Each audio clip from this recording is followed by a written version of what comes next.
Bella's shoes slapped concrete as she cut through the service corridor.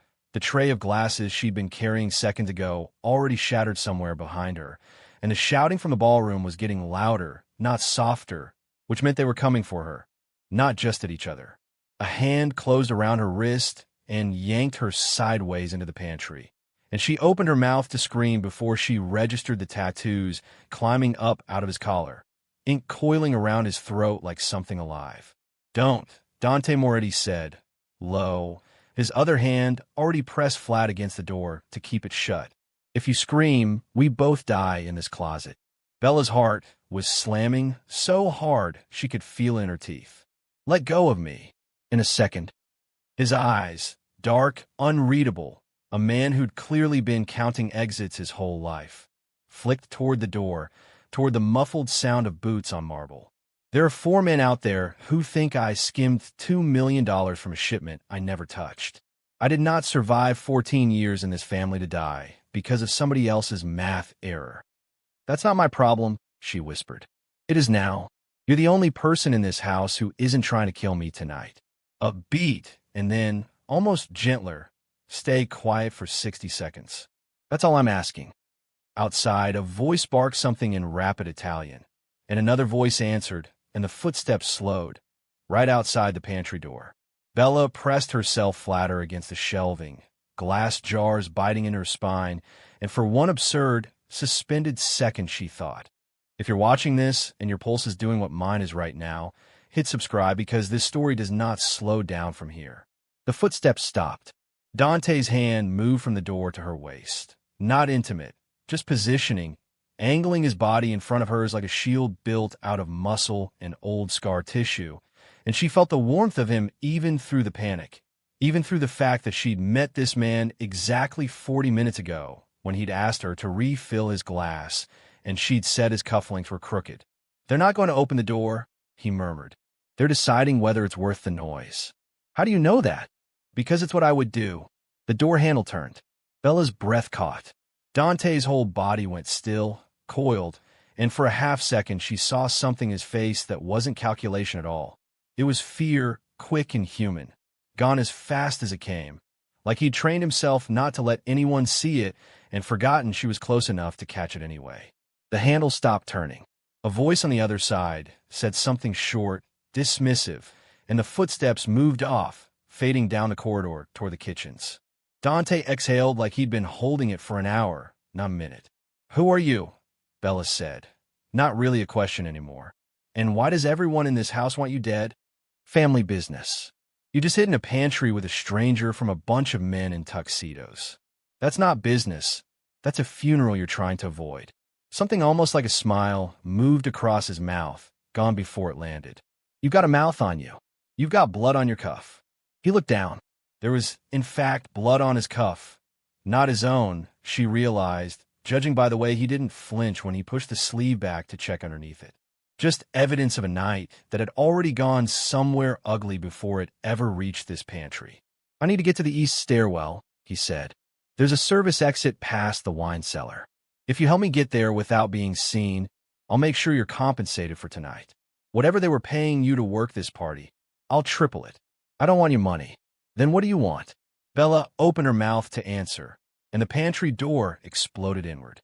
Wood splintered against the shelving, jars shattering across the floor, and a man she didn't recognize was already inside the small space with a gun raised, shouting something in Italian that needed no translation, and Dante moved so fast she barely registered it. His body twisting, his forearm slamming the man's wrist sideways as the gun went off into the ceiling, plaster raining down over both of them. Bella screamed. Dante's hand found the back of her head and shoved her down, out of the line of fire, his own body absorbing the shove that came next. The 2 men crashing into the shelving behind her, glass and canned goods exploding across the floor. "Run!" Dante shouted at her, blood already opening along his jaw from a blow she hadn't seen land. "Now! East stairwell. Go!" She didn't move. She didn't know why she didn't move. She would ask herself that same question for weeks afterward. But in that second, with a stranger's tattooed arms locked around another man's throat and glass digging in her palms, Bella Connie made a decision she couldn't take back. She grabbed the broken neck of a wine bottle off the floor, and she swung it. The bottle connected with the back of the attacker's skull with a crack that made Bella's stomach turn, and the man staggered, his grip on Dante's throat loosening just enough for Dante to drive an elbow into his ribs and send him crashing into the shelving a second time. Ken's rained down. The man didn't get up. Dante turned to stare at her, chest heaving, blood sliding down his jaw. "You just hit a Maid man with a bottle. You said run." "I didn't run." Her hands were shaking so hard the broken glass rattled against the floor when she dropped it. "Is he dead?" "Unconscious. For now." Dante crouched, checked the man's pulse with 2 fingers, then straightened fast. "We need to move before his friends notice he's not answering his radio." His friends. As in, there are more of them. There are always more of them. He caught her wrist again, gentler this time, an apology folded into the grip. "You didn't have to do that." "I know. Then why did you?" Bella didn't have an answer that made sense yet, not one she was ready to say out loud. So she said the only true thing she had, because it felt worse to watch. Something flickered across his face, surprise, maybe, or the first crack in whatever wall he kept between himself and the rest of the world. But he didn't chase it. He pulled her toward the door instead, stepping over the unconscious man, checking the corridor in both directions before pulling her into it. "The east stairwell is through the kitchen," he said. "Stay behind me. If I say down, you get down. If I say run, you run, and you don't look back to see if I'm following. That's not a plan. That's a suicide pact. It's the only plan I've got tonight." They moved fast through the service corridor, the party noise growing distant behind them, replaced by the clatter of a kitchen mid-shift change. Pots abandoned, half-plated desserts sitting under heat lamps, no staff in sight, which struck Bella as wrong the second she registered it. A fully staffed kitchen didn't just empty itself during the biggest event of the season. "Where is everyone?" she whispered. Dante's jaw tightened. "Sent home early, or paid to disappear for an hour." He said it like a man doing math he didn't like the answer to, which means whoever set this up wanted witnesses gone before it started. "Set what up?" "Me. Getting blamed for $2 million that walked out of shipment 3 weeks ago." He pulled her past a rack of hanging pans, toward a door marked staff only. "I didn't take it, but somebody wanted it to look like I did, and they wanted it to look that way in front of the whole family tonight, so there'd be no argument about what happens to me after." "What happens to you?" He didn't answer. He didn't need to. The stairwell door was 3 feet away when a voice behind them said, almost pleasantly, "Dante, you're going the wrong way." Bella frase.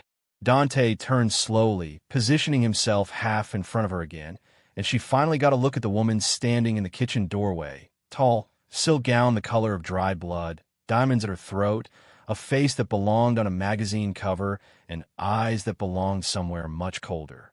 "Renata," Dante said, and there was history in the way he said it, old and worn smooth like a stone handled too many times. "You should be at the party. I should be a lot of things." Renata's gaze slid to Bella, cataloging her. The staff uniform, the wine stains, the blood on her hands that wasn't her own, and something like amusement crossed her face. "Who's this? Your alibi? She's nobody. Let her go, and we can talk." Nobody doesn't hide with the boss during a hit to Zorro. Renata stepped further into the kitchen, unhurried, and 2 men in dark suits filled the doorway behind her, blocking the only other way out. "You should know by now, I don't do things halfway. I told my father the missing shipment money would look better if it looked like your problem, not mine." He agreed. "The men out there right now, the ones you just put one of in the pantry, they're not here for a conversation." Bella's stomach dropped. "You did this. You set him up. I built an entire evening around it, actually." Renata smiled. It was a beautiful, terrible thing. $2 million is a lot of money to move quietly. And Dante here has spent 6 months being far too careful with the books for my taste. It was time to make an example. "You're his." Bella looked between them, piecing it together too late. "You're engaged to him," was Renata said. "The ring comes off far more easily than people think, once you decide the man wearing your future is about to become a liability instead of an asset." Her eyes cut back to Dante, and for a second the mask slipped, something almost like regret moving under the ice. I did love you once. That's the only mercy you're getting tonight. Dante's hand tightened around Bella's wrist. Run, he said, quiet, urgent. The word meant only for her. Now. And behind Renata, one of the men in the doorway raised his gun. Bella didn't run. She grabbed the nearest thing her hand could find, a cast-iron skillet hanging from the rack beside her, and swung it into the overhead light fixture above the doorway, and the kitchen went black. Someone shouted. A gun fired into the dark, the muzzle flash lighting the room in a single violent strobe, and Dante's arm wrapped around her waist and hauled her sideways behind the steel prep counter as glass and porcelain exploded somewhere above their heads. Move, he breathed against her ear, and they were crawling, palms slick against the tile, toward a service door she hadn't even noticed until his hand found the release bar. Cold night air hit her face. They spilled out into an alley behind the estate, the party's golden light and string quartet still drifting faintly from the other side of the building like nothing inside had just tried to kill them. Dante slammed the door and threw the deadbolt, buying seconds, not minutes. That skillet, he said, breathless, staring at her like he was recalculating something, was smarter than half the men I pay to protect me. I didn't have a plan. I had a light fixture. That's a plan. He was already moving, pulling her along the alley wall, away from the estate. Renata will have that door open in under a minute. We need a car. You don't have a car? You're supposedly worth $2 million. I have several cars. None of them are parked in an alley. He glanced at her, and for the first time all night, something like real concern crossed his face, aimed entirely at her. You could still walk away from this. Turn the corner, go back inside through the front, tell them you saw nothing. Your staff. Nobody will look twice at you. Renata already looked twice at me. His jaw flexed. He didn't argue the point, because they both knew it was true. They reached the end of the alley where it opened onto a side street, and Dante pulled a phone from his jacket, thumb moving fast over the screen, sending something, coordinates, maybe, or a name, before shoving it back in his pocket. My driver's for minutes out, he said. We wait here, we're exposed. We keep moving, we're exposed and lost. Pick one. You're asking me to pick? You hit a man with a bottle and blew out a light fixture in under 10 minutes. You've earned an opinion.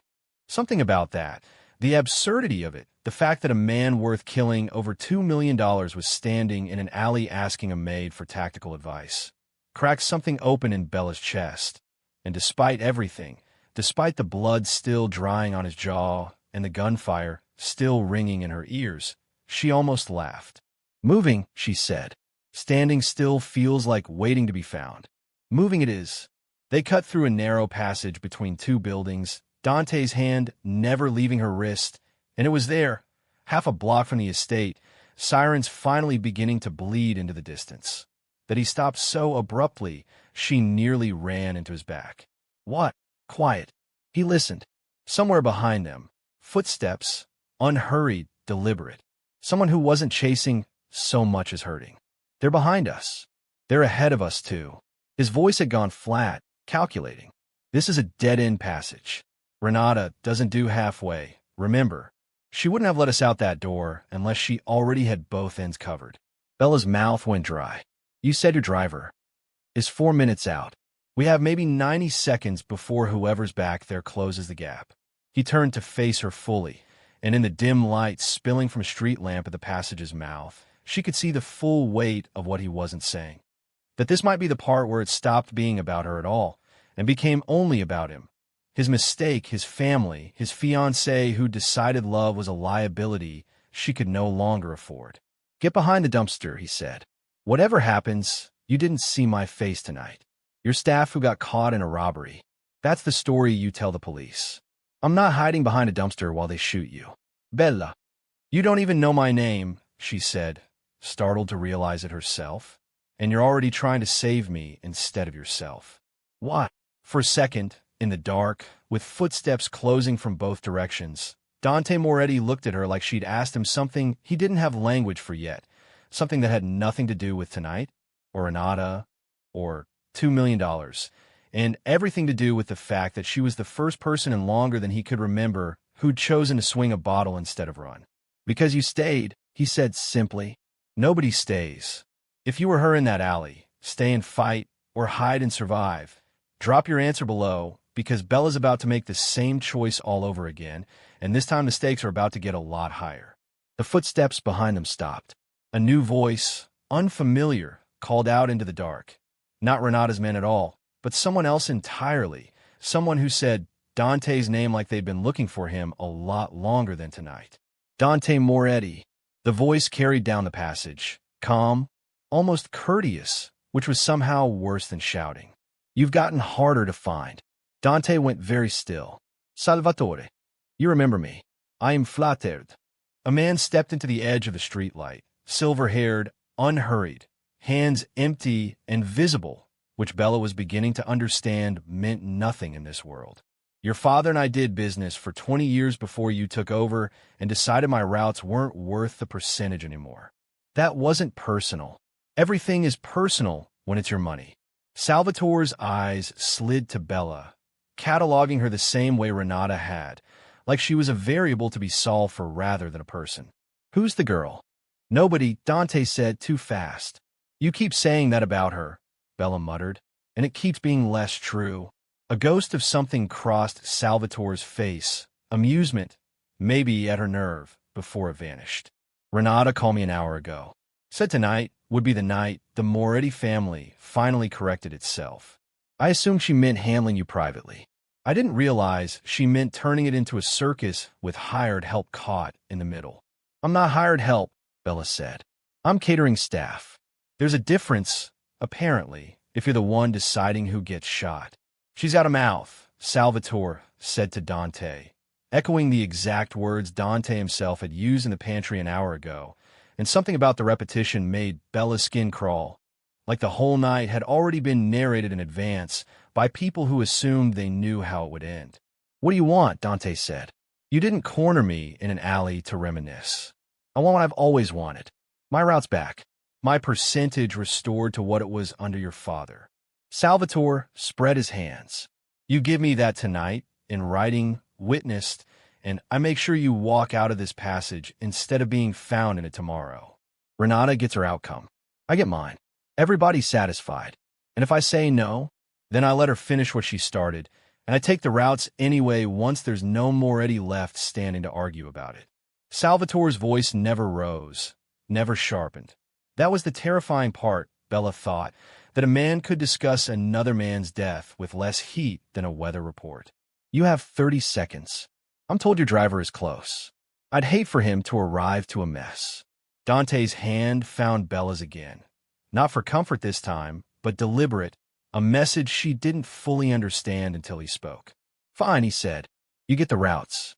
But she walks first, untouched, out of this passage, into a cab, gone, before I sign anything. Salvatore considered her, and something calculating moved behind his eyes that made Bella wish, badly, that she actually had run when she'd had the chance. No, Salvatore said. She stays. Insurance, in case you decide tomorrow that tonight's signature doesn't count. She has nothing to do with this. She hit one of Renata's men with a bottle and blinded a kitchen with a skillet. She has plenty to do with this. Salvatore's smile didn't reach his eyes. Sign the papers, Dante, and maybe I let her go afterward instead of handing her to Renata, who I imagine has significantly less patience for loose ends than I do. Bella felt the moment Dante's whole body changed beside her. Not fear this time, but something colder, more final, a decision being made behind a face that had gone completely unreadable. Bella, he said quietly, not looking away from Salvatore, whatever I do in the next 10 seconds, I need you to trust that it's not what it looks like. What does that mean?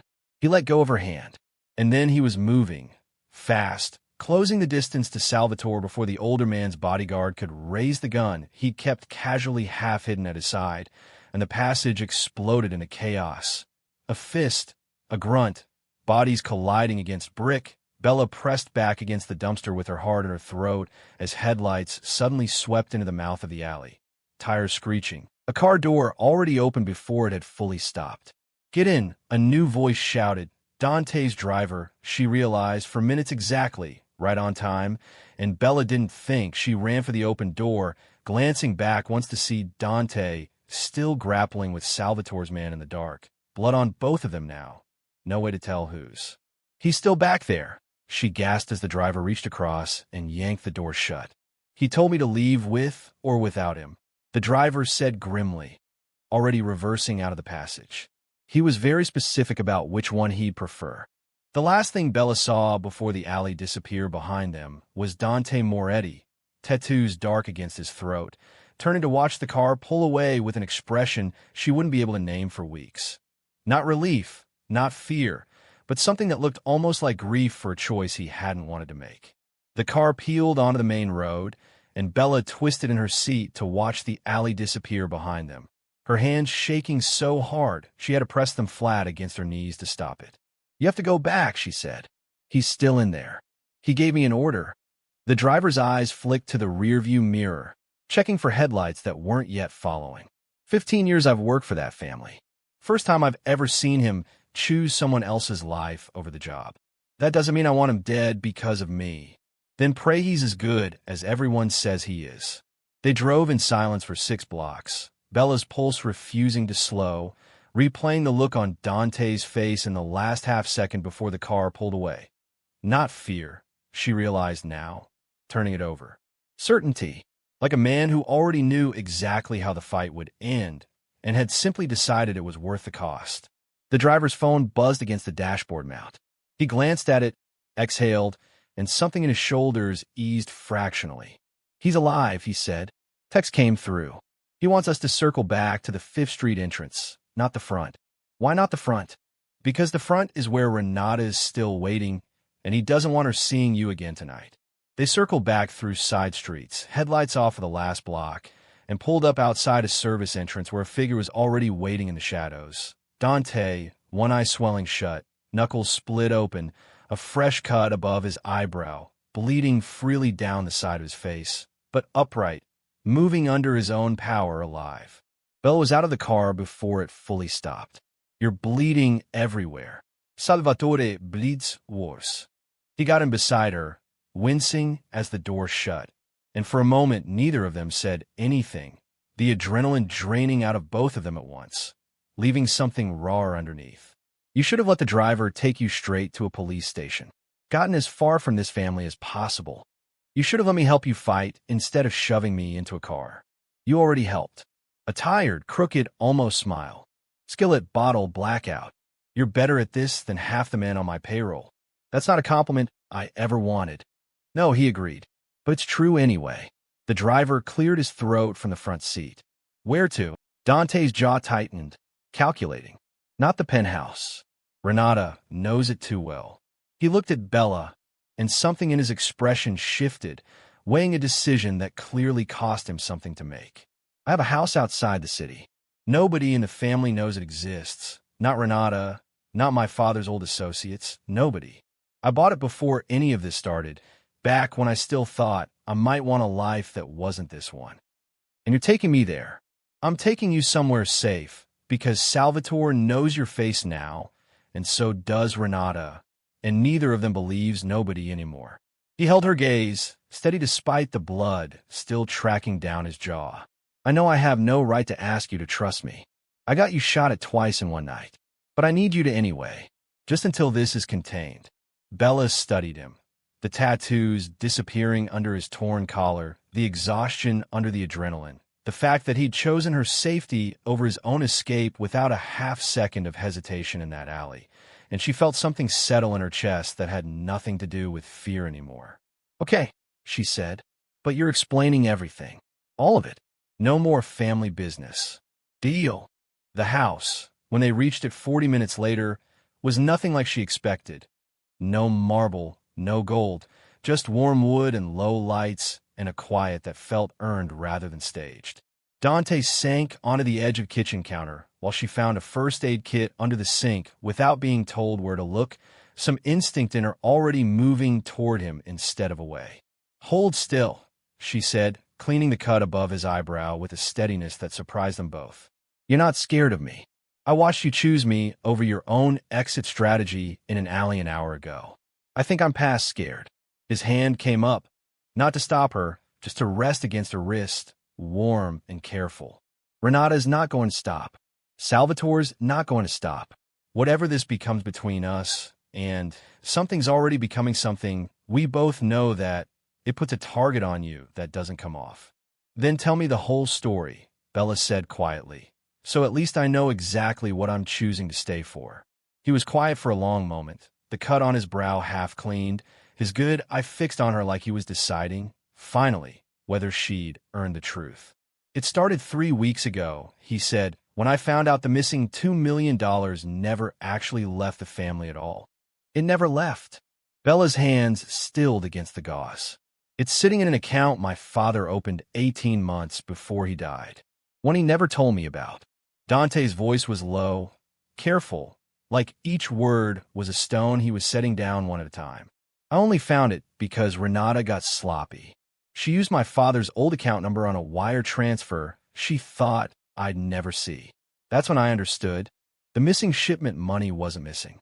It was moved by her, using an account that made it look, on paper, like I'd been quietly stealing from my own family for over a year. So she built the whole robbery narrative around evidence she planted herself. She's been planning this since before my father died. Maybe longer. Something bitter moved across his face. I used to think the accident that killed him was exactly that. An accident. I don't think that anymore. Bella set the gauze down slowly. I think Renata Fabrizi has been reorganizing this family's future for a long time, and everyone standing in the way of it eventually stopped standing. He met her eyes. Tonight wasn't about $2 million. It was about making sure that by morning, there was no version of the Moretti family that didn't answer to her. Then why didn't you go to the police the second you found the account? Because the account has my name on the paperwork, not hers. Forged, but convincing enough that the second this becomes official, I'm the one they arrest. He exhaled. I've spent 3 weeks trying to find proof it was her signature, not mine, before she could finish what she started tonight. Did you find it? For the first time all night, something that wasn't exhaustion or grief moved across his face. Something sharper, close to hope. I photographed the account documents the night I found them. Metadata, timestamps, everything Renata would need 3 lawyers to explain away. It's on a drive I haven't touched since, because the second I use it, she knows I know, and tonight becomes every night. Tonight already became every night the second she opened fire in a kitchen. Fair. A tired, almost laugh escaped him, quickly swallowed. I'll send it to my father's old lawyer in the morning. Someone Renata's never had leverage over. It ends the accusations, the hit, all of it, inside a week. And until then, you're the only person outside my driver who knows any of this exists. He turned his hand over, palm up, an offer rather than a demand. Which means until then, I need you here. Not because you owe me anything. Because I trust you, and after tonight, that's not a word I use loosely about anyone. Bella looked at his open hand, the same hand that had shielded her in a pantry, pulled her through a blacked-out kitchen, let go of her in an alley, so she'd survive a fight he wasn't sure he'd win. And she understood, with a certainty that startled her, that whatever came next, she wasn't going to be the one who left. One condition, she said, placing her hand in his. Name it. Next time you tell me to run, you don't get to stay behind and hope I make it out. We run together, or we don't run at all. Something shifted in his face. The wall he'd built out of tattoos and old scar tissue and a lifetime of expecting betrayal cracking open just slightly, just for her. Together, he agreed. I think I can live with that. Outside, the city lights blinked on toward dawn.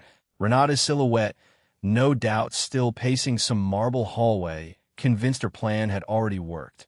Not knowing that the one witness she'd underestimated tonight was about to become the reason her entire empire came apart. If you made it this far with me, through the pantry, the kitchen, the alley, and everything after, hit like, drop a comment telling me what you'd have done in Bella's place, and subscribe because Renata isn't done, and neither is this story.